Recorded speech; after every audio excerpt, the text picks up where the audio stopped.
কালকে সারা রাত্রে বৃষ্টি হয়েছে প্রচণ্ড। তো সকাল সকালে উঠে পড়লাম, তো ভাবলাম ঝিরিঝিরি বৃষ্টি হচ্ছে, তো একটু রাস্তার পাশ দিয়ে হেঁটে আসি। আর এদিকে তো বৃষ্টি পড়ছিল ঝিরিঝিরি, আর ফুলগুলো এত সুন্দর হয়েছে, দেখতে কি সুন্দর লাগছে না? এগুলো সব আমাদের বাড়ির ফুল। তো অসাধারণ ফুলগুলো লাগছিল, তাই তোমাদের সাথে শেয়ার করে নিলাম। অনেক দিন ধরে গরম, প্রচণ্ড রৌদ্র আর প্রচণ্ড গরম। তো এই রাত্রে বৃষ্টিটা হওয়ার কারণে অনেক গাছপালাগুলো যেন প্রাণ প্রাণ পেল। দেখতে চারোদিকে একদম সবুজে ঘেরা। তো দেখে নাও, আমাদের এই চারপাশটা কিন্তু অনেক দিন ধরে তোমাদের সাথে শেয়ার করি না। তো আজকে সকাল সকাল যখন আসলাম, তো ভাবলাম ওয়েদারটা তোমাদের সাথে শেয়ার করি। আর গ্রামেই কিন্তু এইসব দৃশ্য বেশিরভাগ দেখা যায়। এছাড়া কিন্তু এইসব দৃশ্য কিন্তু গাছপালা খুব কমই শহরে দেখা যায়। দেখো আমাদের বাড়ির সামনে এই নদী, ছোট্ট নদীটা, আর এই ব্রিজটা।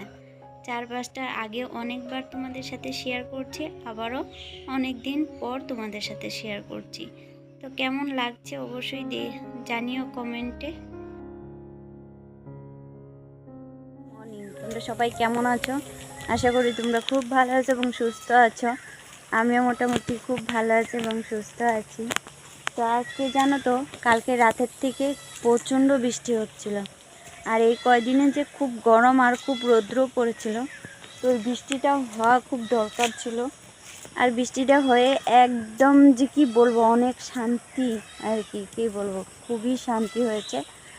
কিন্তু প্রচুর পরিমাণে গরম, এই কয়দিন প্রচুর পরিমাণে গরম। আমাদের এদিকেও কোনো বৃষ্টি ছিল না, এক সপ্তাহের উপরে কোনো বৃষ্টি ছিল না। আর রোদের তাপ প্রচুর পরিমাণে ছিল। তো যাই হোক, বৃষ্টি পড়ছিল রাত্রের থেকে। তো এখন এই খুব সকাল, এখন বাজে 5:30। তো দেখো এখন এই কত ওয়েদারটা খুব ভালো লাগছে। তো 5:30, তো ভাবলাম একটু রাস্তার দিকে আসি। তো এই রৌদ্রে আর এই গরমের জন্য রাস্তার দিকে আসা হয় না। তো আজকে ভাবলাম একটু রাস্তার দিকে আসি, কিন্তু যে বৃষ্টি পড়ছে, তো তোমাদের সাথে শেয়ার করলাম এই যে আমাদের চারপাশটা। তো চলো, সকালে আশেপাশে কোনো কাজই করিনি। সকালবেলা ঘুম থেকে উঠে যে নাইটিটা সেরে নিয়েছি। বাবু আর তোমাদের দাদাভাই এখনও ঘুমিয়ে আছে, ওরা এখনও উঠে নেই, যে ঘুমিয়ে আছে। আর আমি একটু ফ্রেশ হয়ে, হালকা ফ্রেশ হয়ে একটু এই যে হাঁটতে আসলাম। খুবই ভালো লাগছে জানো তো, সকালবেলা এই যে ঠান্ডা ঠান্ডা ওয়েদারে একটু হাঁটতে বেরিয়েছি, কিন্তু বেশ ভালো লাগছে। কিন্তু ঝিরিঝিরি বৃষ্টি পড়ছে। তো যাই হোক, বৃষ্টি পড়ুক, আর আমি সকালের যেগুলো সমস্ত কাজ আছে সব কিছু সেরে নেব। তো ভিডিওটা স্কিপ না করে পুরো দেখো, অবশ্যই ভালো লাগবে। আর যদি ভিডিওটি কোনো জায়গায় ভালো লেগে থাকে, অবশ্যই চ্যানেলটিকে সাবস্ক্রাইব করে আমার পাশে থাকতে পারো। তো চলো এখন যাই বাড়িতে, সংসারের আশেপাশে কাজগুলো সেরে নিই। তো রাস্তার পাশ থেকে ঘুরে আসি, দেখি বাবু উঠে পড়ছে। তো ওকে আগে রেডি করে দিয়ে নিলাম, বাসি জামা কাপড় ছেড়ে ওকে খেলার জন্য রেডি করে দিলাম। ও দেখো এখন গাড়ি নিয়ে খেলা করছে। আর ওইদিকে ওর দাদাভাইও কিন্তু উঠে পড়েছে। তো বড় ছেলেকে বললাম, তুই ব্রাশ করে বই নিয়ে বস, আমি সকালের বাসি যে কাজগুলো সেরে আমি জলখাবার মানে সকালের খাবারটা বানিয়ে দিচ্ছি। আর ওইদিকে বললাম যে আমি যে সকালের বাসি কাজগুলো সারতে থাকি, তুমি সকালবেলা বাজারটা নিয়ে আসো। তোমাদের দাদাভাইকে বললাম, যাও একটু বাজার নিয়ে আসো। আর এদিকে দেখো, তোমাদের দাদাভাই কালকে গাড়িটা ধুয়ে দিয়েছিল, তো একটু কালকে রাত্রেবেলা বাইরে রেখেছে। তো ঝিরিঝিরি বৃষ্টির কারণে ধুলোই আর কি কেমন যেন একটা লাগছিল, তাই কি আর কি পরিষ্কার করে নিচ্ছিল। আর এদিকে ছোট ছেলে বলছে যে এই গাড়িটার জন্য ওর গাড়িটা যেতে পারেনি, তাই ওর বাবা গাড়িটা সরিয়ে দিল, বললো তুমি এদিক দিয়ে যাও। যাই হোক, ওরা ওই যে ওর বাবা চলে গেল বাজারে। আর এদিকে আমি সকালবেলায় যে বাসি বিছনাপত্র গোছানোর জন্য চলে আসলাম। আমরা খুবই মধ্যবিত্ত পরিবার, আমরা ছোট্ট একটা পরিবার। তো খুব কষ্ট মধ্যে দিয়ে মাঝে মাঝে চলতে হয়, সব কিছু দুঃখ কষ্ট মিলিয়ে আমার সংসার। তো যেহেতু আমার হাজব্যান্ড এখন বাড়িতেই বসা, সেরকম কাজ নেই, তাই আর কি যেমনভাবে খুব হিসেব করে সংসারটা আমাকে চালাতে হয়। অল্প টাকা অল্প জিনিস দিয়ে আমাকে সংসারটা চালিয়ে নিতে হয়। দুটো ছেলে, এক ছেলের পড়াশোনা, আরেক ছেলের অনেক খরচা সব কিছু মিলিয়ে আমার সংসার এভাবেই চলে। তো চেষ্টা করি কম পয়সায় সংসারটা ভালোভাবে চালিয়ে নেওয়ার জন্য। তো এদিকে দেখো সব কিছুই গুছিয়ে নিচ্ছিলাম, বিছানাপত্র যত বাসি জামা কাপড় ছিল সেগুলো সরিয়ে নিলাম, আর যেগুলো কাচার ছিল সেগুলো আমি কাচার জন্য বাইরে রেখে দিয়ে আসলাম।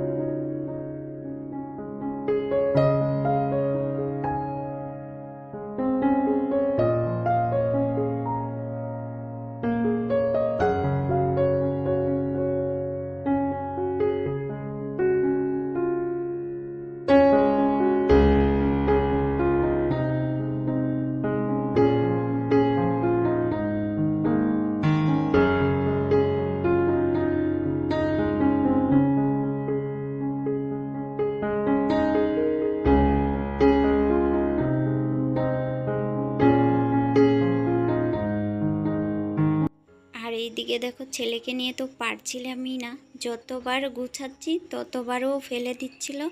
আর এই সবই করে জানো তো, খুবই দুষ্টুমি করে। এই দুষ্টুমি নিয়ে নিয়ে আমার সংসারের কাজগুলো সামলাতে হয় জানো তো। এই ছোট বাবু থাকলে খুব ভালোও লাগে, মাঝে মাঝে মাঝে মাঝে কিন্তু বিরক্তও লাগে। যখন কাজগুলো ঠিকঠাক করে করতে না দেয় তখন যে কী যে বিরক্ত লাগে, আর যখন যখন করতে না ঠিকঠাক করে থাকে তখন যে কী যে ভালো লাগে। যাই হোক, এই ছোট বাবুকে নিয়ে তোমাদের সাথে একটু কথা বলি। এই ছোট বাবুকে আমি চেয়েছিলাম মেয়ে, ভগবানের কাছে কিন্তু মেয়ে চেয়েছিলাম, কিন্তু ভগবানের কোনো কৃপায় হয়তো আমি দোষ করেছিলাম, তাই আমাকে মেয়ে দেয়নি, দুটো আমার ছেলেই দিয়েছে। তো যাই হোক, এখন ভগবানের যেটা ভালো মনে হয়েছে সেটাই আমাকে দিয়েছে। তো ভগবানের ইচ্ছা মতেই যেটা দিয়েছে ভালোই করেছে, কিছু ভেবে চিন্তেই করেছে। আর আমার কপালে হয়তো মেয়ের সুখ নেই, তাই আমাকে মেয়ে দেয় নাই। মাঝে মাঝে কষ্ট হয়, আমার খুব ভালো লাগতো একটা মেয়ে যদি হতো। যেহেতু আমার শাশুড়ি মায়েরও মেয়ে নেই, তো আমারও মেয়ে নেই, দুজনেই সেম, আমি বড় বউ। তাই যাই হোক, এসব আর দুঃখের কথা কি বলবো, যার যেটা কপালে ছিল সেটাই হবে। ওই রুমের কাজগুলো সেরে এখন চলে আসলাম রান্নাঘরে। তো রান্নাঘরে গ্যাসটা মুছে নিব। আর আজকে জানো তো বাইরে ঝিরিঝিরি সকাল থেকেই বৃষ্টি পড়ছে, আর দেখো কারেন্টের পাওয়ারটাও সেরকম নেই। আর আমার ঘরের লাইটগুলো যেন কীরকম প্রবলেম করছে, তাই অন্ধকার অন্ধকার লাগছিল। তো যাই হোক, রান্নাঘরের কাজগুলো পরিষ্কার করে এখন চলে আসলাম বাইরে। তো বাইরে এই যে ঘরগুলোও মুছে নিলাম, আর এখন এই যে বারান্দাটাও মুছে নিচ্ছি।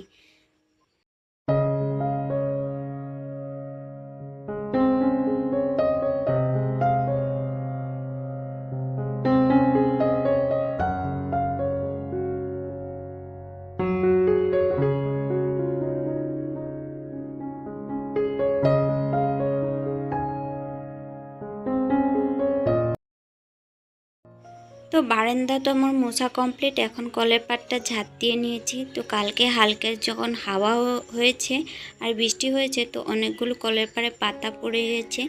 তো সব সকালে বাসনপত্র ধুয়ে এখন কলের পাটটা ধুয়ে নিব। আর আমি ব্রাশ করে এই যে রুমে ফ্রেশ হয়ে চলে আসলাম। আর এখন দেখো, তোমাদের দাদাভাই বাজারে গিয়েছিল, তো বাজার থেকে কি কি নিয়ে আসলো সেটা তোমাদের সাথে শেয়ার করছি। এইদিকে দেখো মুড়ি নিয়ে আসলো, আর আমার জন্য পান নিয়ে আসলো। এদিকে ছেলের বিস্কুট, তারপরে আমার জন্য একটা বিস্কুট, আর তেল, যেহেতু তেল শেষ হয়ে গেছে তার জন্য তেল নিয়ে আসলো। আর সকালে এই যে আজকে মাছ নিয়ে আসলো। আজকে যেহেতু রবিবার, তাই আর কোনো আদার্স কোনো বাজার করা হয়নি, তো এই মাছটাই নিয়ে আসলো।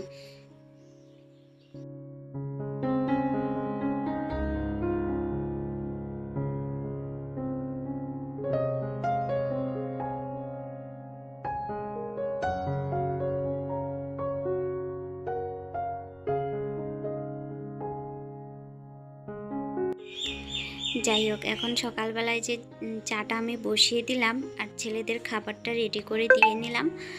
ছোট ছেলেকেও খাইয়ে দিলাম আর বড় ছেলেকেও খাবারটা দিয়ে নিলাম। ও এখন পড়াশোনা করছে আর গিটার করবে, পড়াশোনা কমপ্লিট করে গিটারটা নিয়ে বসবে।